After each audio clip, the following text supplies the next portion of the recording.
What's up, Tubesters? What's going on, y'all? Um, this is a quick recap from yesterday, and then I do want to talk about possible trades prior to the deadline that the Sixers can make. Um, to help further us along in the hunt for a chip this year, since it's quote unquote championship or bust type of season for us this year, according to Morley. First, let's just get into the game from yesterday. Yesterday we played Sacramento. From what I did see, it was a pretty good game. We came out with the W. That's always what the outcome of these types of games should be. I mean, keep it all the way honest with you and 100 with you.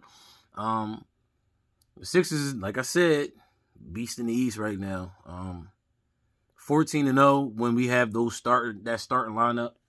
14-0 when we got that starting lineup of Embiid, Ben, Tobias, Danny Green, and Seth. Last night, Seth turned it up, man. We was looking for Seth to get back into that rhythm. Seth finally found that rhythm last night. He looked good. He scored 22. He had 3 boards and 1 assist. Man, I can't push enough. How much I was just, wanting Seth to just, get back in the groove of things, man. And that just helps us so much more. You know what I'm saying? Especially, not wanting to exhaust Joel so much. Joel last night, 24, 17, and 6. Another solid game. This dude really is pushing for this MVP this year, man. Like, seriously pushing for MVP this year, man. Joel is balling, bro. Joel is balling. You hear me? 25, 17, and 6. JoJo. Come on, man. Another game from y'all's favorite, Danny Green. Inconsistent game. He had 4 points, 5 boards, and no assists. Like I said, you're going to get those off and on games from Danny. I just feel like he doesn't give enough on defense for me to say that he should continue to be the starter. But like I always say, it's just my opinion. I am not the coach. I am not the professional here. So, Doc loves him as a starter.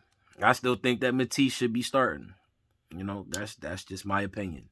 Matisse didn't really do too much last night. I mean, he gave us that defense, though, per usual. But I just feel like if Matisse was starting, he'll give us more points as he gets into that rhythm.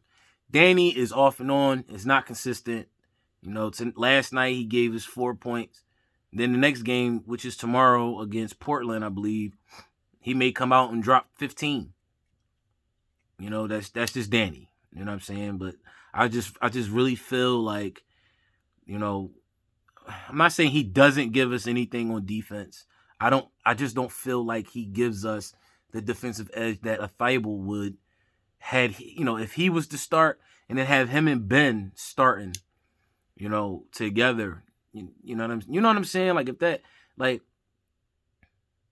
I just feel like if Thibault and Ben were starting, defense is unmatched.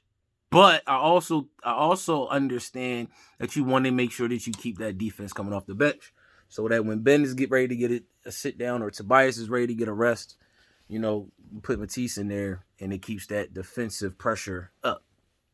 If that makes any sense, right? So I understand that. Shake had 11, 3, and 2.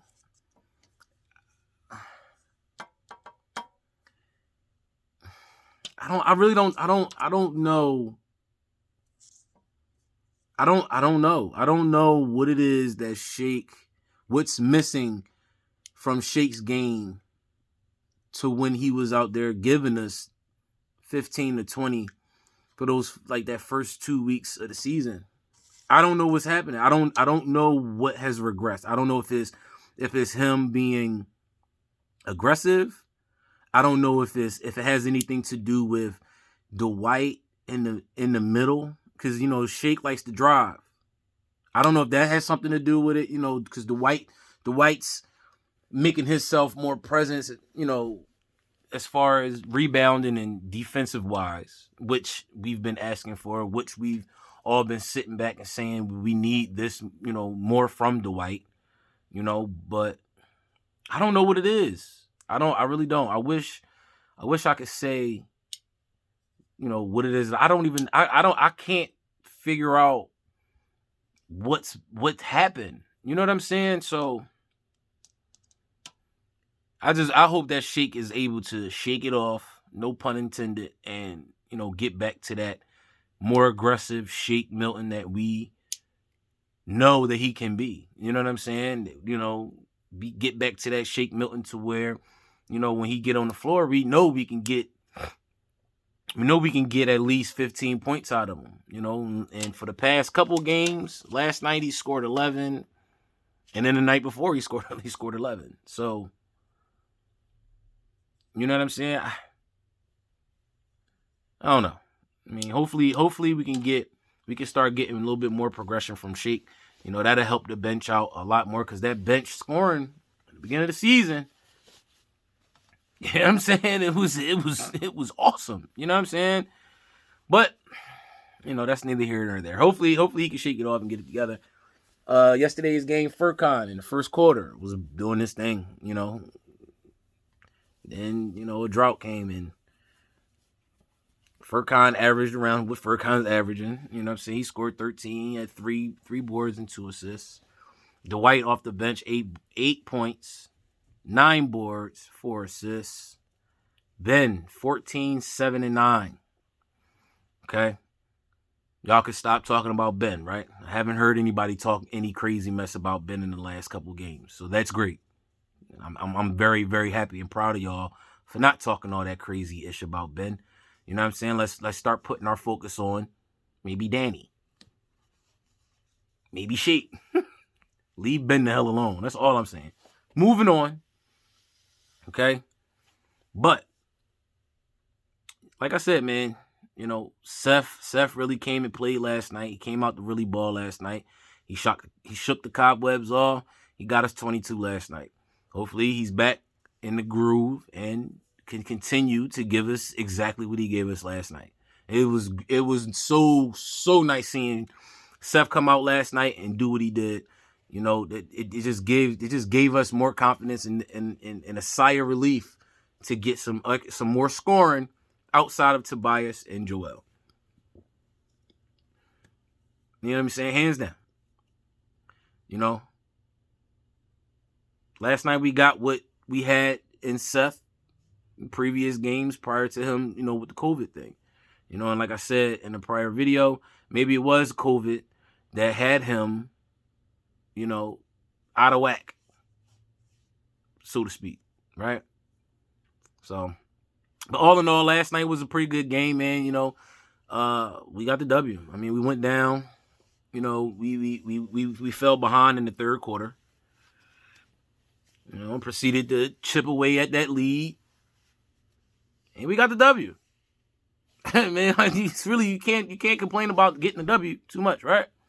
So, Tobias last night, 22, 10, and 1. Come on, man. Tobias, that's an all-star right there, man. If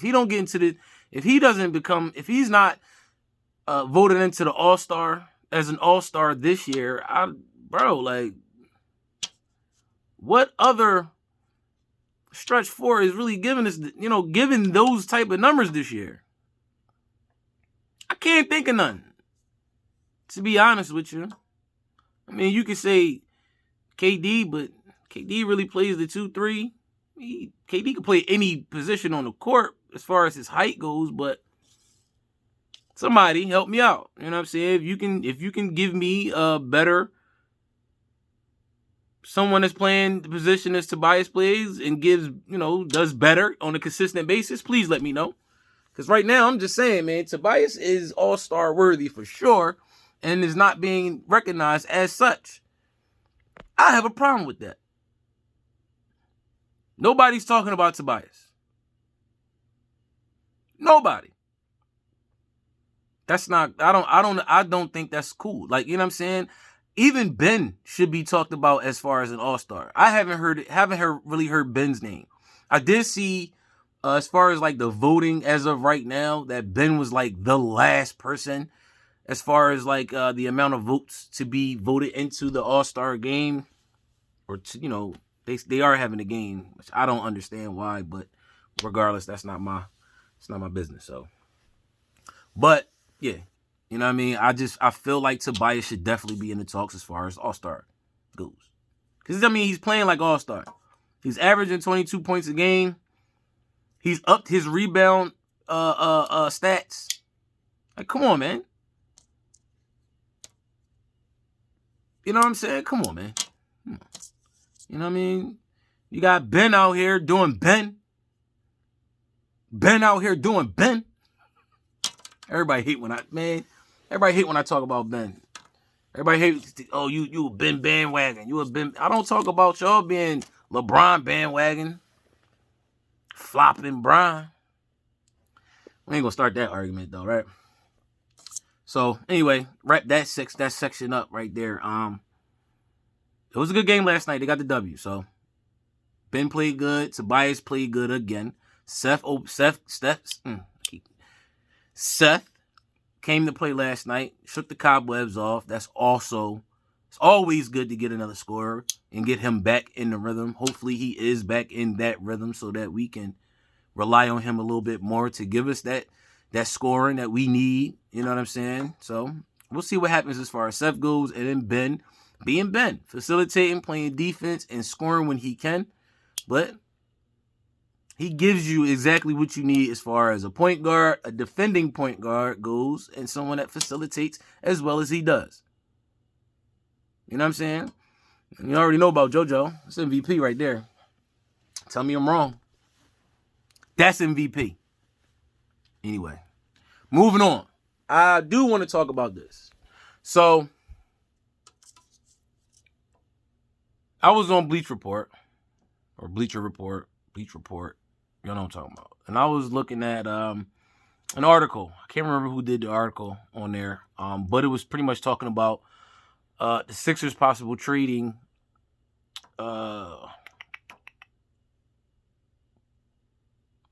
the Sixers possibly trading to get a stretch four for either coming off the bench or whatever, right? Just to help out with scoring when Joel is not either playing, when he's out sitting on the bench, getting a rest, or not playing at all because he gets his well-deserved rests, right? And four players that they brought up: Markkanen, PJ Tucker, Ilyasova, and I can't say his name, Bielisa from Sacramento, I believe. But I do feel like we definitely need to make a move on bringing someone in here that can pick up scoring where it either is left off when Embiid is not playing, because Tobias is not going to be able to do it all by himself. We've seen how that has worked out as far as when Joel is not playing. It's really Tobias really trying to, he shoulders the load pretty much with scoring, right? We'll be getting out of Ben. Seth had a good night last night, but previous nights, it was a struggle. Can't rely on Danny. Shake is falling off the wagon. The bench is falling off the wagon. So bringing in one of those four will be huge, right? I feel like PJ Tucker, you could take that off only because of the relationship with Morley and the Rockets. So I would just take PJ Tucker off. Only reason why is because of that. And I know that the Rockets is going to be looking for damn near anything and everything that we have that's going well for us, including a rookie, Maxey, or Isaiah Joe. Now, Isaiah Joe. I like this kid. He has a tremendous upside. When he does get a chance to get in there, he utilizes his chances to the best of his abilities, and he does what he can. And he looks good. He looks like an NBA baller. You know what I'm saying? He doesn't get as much playing time as Maxey, which is understandable. You know what I'm saying? But I feel like he is going to be a part of a trade if that is what happens. If that's if that is what happens in the near future, which is very possible. Isaiah Joe may be getting traded for one of these 4 players or maybe somebody else. Out of these 4 players, the one that stands out the most, of course, is Lauri Markkanen.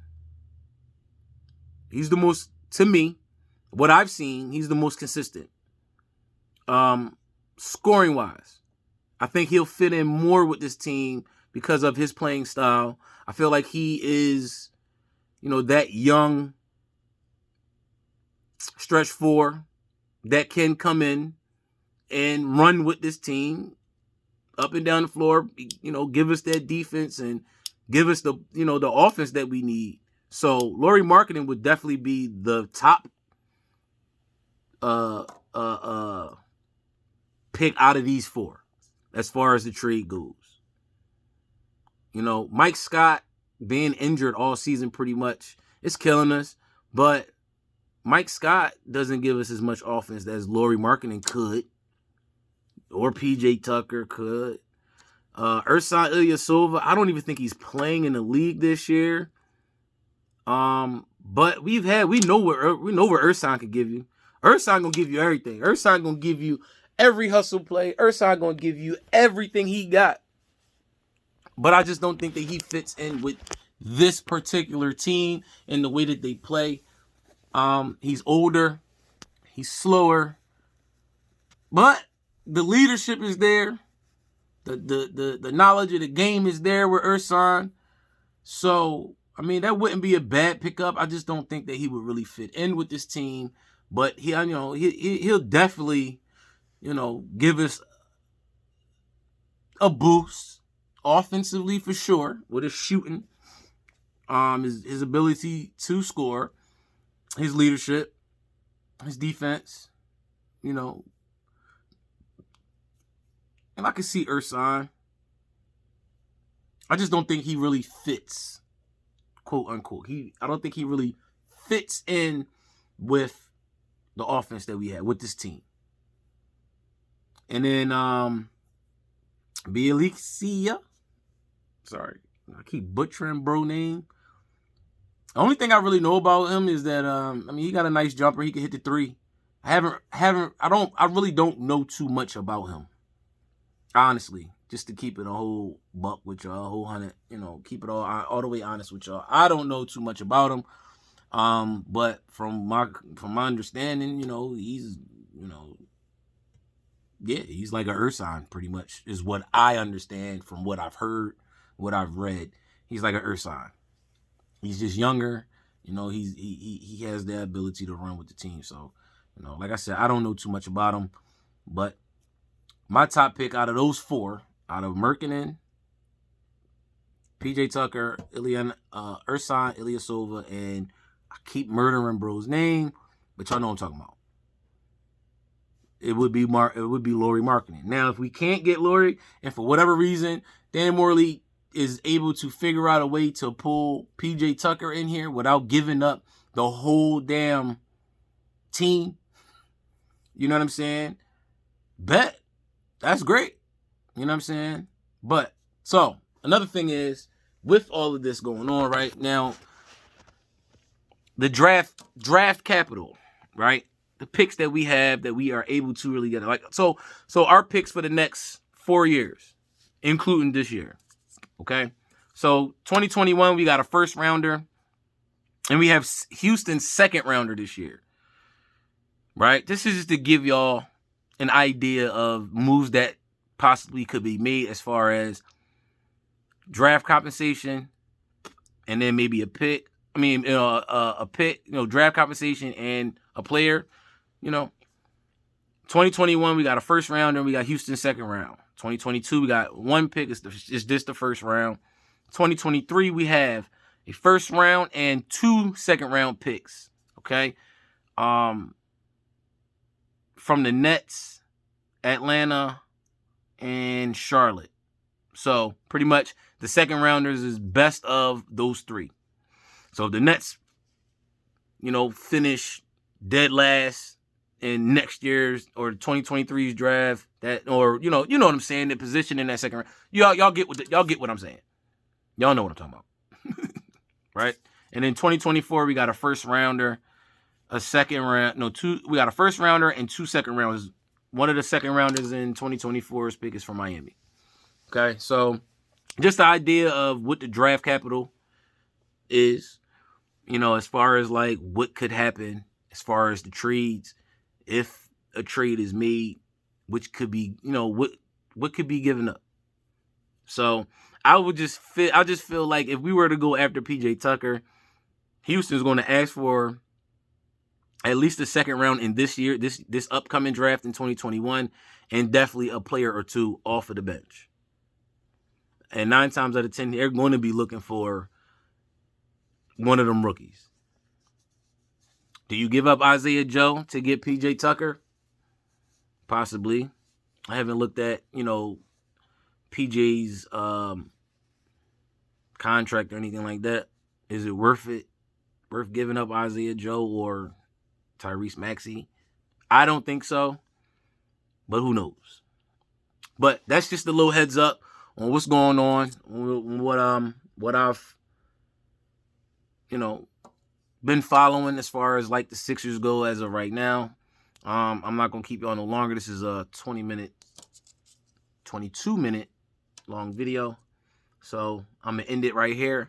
I'm gonna keep on doing some homework on this stuff and come back with a couple other things to talk about. I have not been talking about these Eagles. I'm still upset, and I really haven't been following them. I'm really focused on the Sixers right now, and I will get to the Eagles eventually. But trade talks are really getting intense for Carson. Them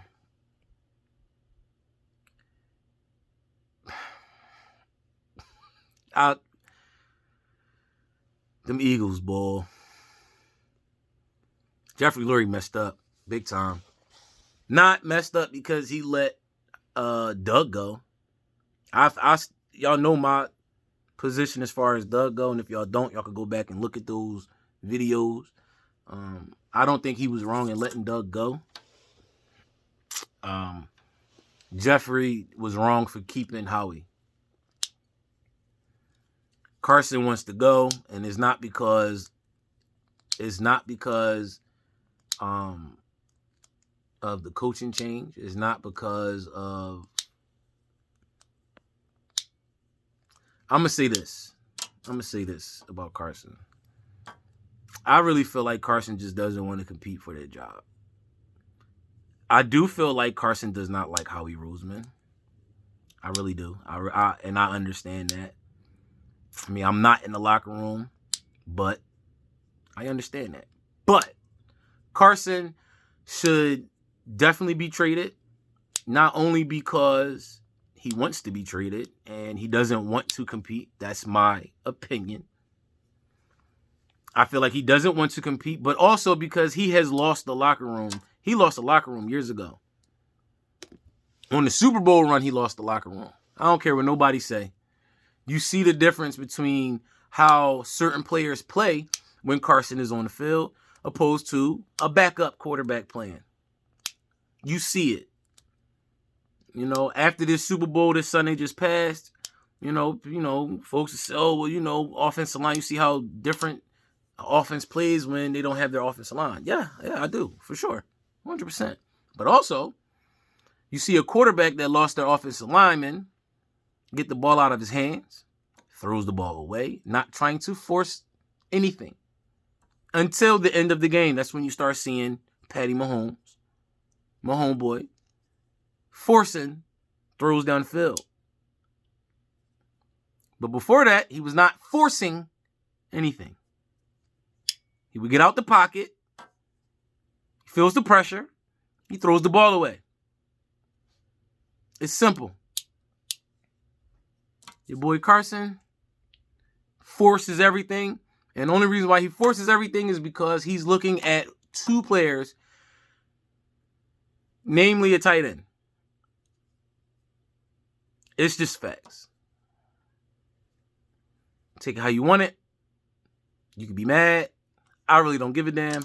It's a fact. Go back and look at this season just passed and watch how many open wide receivers they are run across the middle, running right across Carson's face that he overlooks. Easy throws. You overlook them and steady watch for Ertz or Goddard. Go back, look at the video, and then you come back and give me a comment on that. For all of those who hate when I talk about Carson's guts. Okay? Go back and look at it. That's all I'm saying. The proof is in the pudding. You don't like it, you don't like it. That's fine with me. I really don't give a damn. But the problem is right now that they're trying to get too much for Carson. You're not going to get too much for him because Carson was a up last year. He played like okay? Give up that notion that you're going to get that type of trade as Detroit got for Matthew Stafford. Just give it up. Get Carson.